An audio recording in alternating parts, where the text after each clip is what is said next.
तो हेलो दोस्तों, मेरा नाम है सचिन और स्वागत करता हूँ आपका अपने यूट्यूब पे चैनल द पावर ऑफ पाई में, जहाँ हम डिस्कस करते हैं क्लास 9 तो 10th की फिजिक्स और मैथ्स। और आज का हमारा टॉपिक है क्लास 10th का चैप्टर नंबर 1 बहुपद यानी कि पॉलीनोमल्स। तो जहाँ हम सीखेंगे कि किसी दिए हुए बहुपद को किस प्रकार से विभाजित किया जाता है। तो इस टॉपिक की एक वीडियो पहले ही हमारे चैनल पर अपलोड हो चुकी है, जिसका लिंक जो है डिस्क्रिप्शन बॉक्स में दिया हुआ है। आप चाहो तो सबसे पहले उस वीडियो को देख लें, ताकि आपको आज का जो ये कॉन्सेप्ट है वो अच्छे से समझ में आ सके। तो चलिए क्वेश्चन को बढ़ते हैं। तो इसके लिए हमें जो क्वेश्चन प्राप्त है वो कुछ इस प्रकार से है कि सिद्ध कीजिए कि बहुपद 2x का क्यूब प्लस x का स्क्वायर माइनस 5x प्लस 2 को x प्लस 2 से भाज्य करने पर शेषफल जो है वो शून्य होता है। तो इस क्वेश्चन को सॉल्व करने के लिए सबसे पहले हम क्या करते हैं कि हम जो है एक बॉक्स बनाएंगे। उस बॉक्स के जो अंदर होगा उसमें लिखा जाएगा भाज्य, और जो उसका लेफ्ट साइड का हिस्सा होगा उसमें हम लिखेंगे भाजक को, और जो हमारा राइट साइड का हिस्सा रहेगा उसमें हम लिखेंगे अपने भागफल को। ठीक है, चलिए क्वेश्चन को सॉल्व करते हैं। तो क्वेश्चन को सॉल्व करने से पहले सबसे पहले मैं आपको भाज्य, भाजक और भागफल जो है वो किसे कहा जाता है मैं आपको इसके डेफिनेशन बता दूं।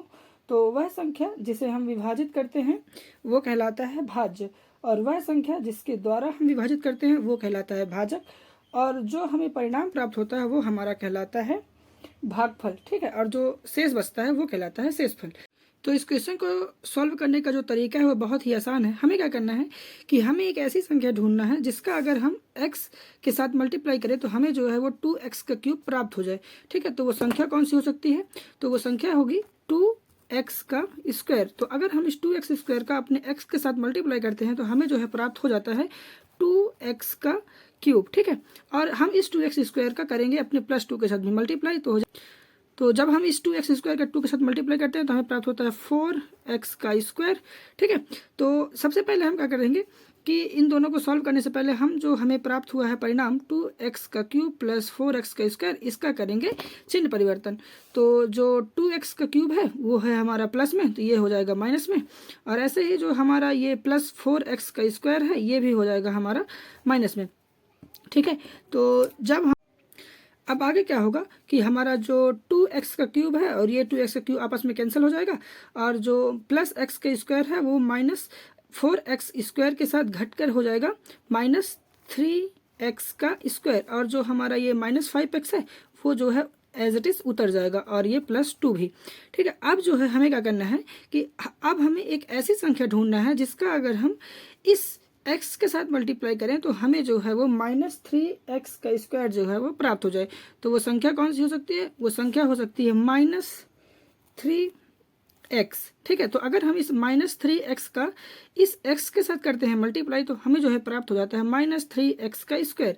ठीक है, तो ये हो गया माइनस 3x का स्क्वायर, और इस माइनस 3x का जो है हम मल्टीप्लाई करेंगे प्लस 2 के साथ। तो जब प्लस 2 के साथ मल्टीप्लाई करेंगे तो हमें प्राप्त हो जाएगा माइनस 6x।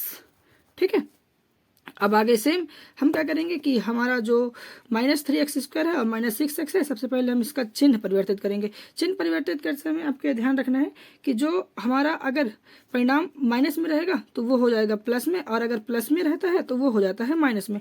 ठीक है, यहाँ पे चूंकि दोनों माइनस में थे तो ये हो गए प्लस में, और ये दोनों जो थे वो प्लस में थे तो ये दोनों हमारे हो गए माइनस में। ठीक है, अब आगे क्या होगा कि हमारा जो ये माइनस 3x का स्क्वायर है वो प्लस 3x स्क्वायर के साथ जो है वो कैंसिल हो जाएगा, और जो हमारा माइनस 5x है वो प्लस 6x के साथ जुड़ के हो जाएगा x।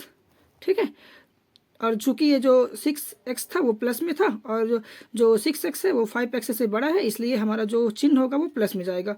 ठीक है, और ये प्लस 2 जो है वो वापस से उतर जाएगा।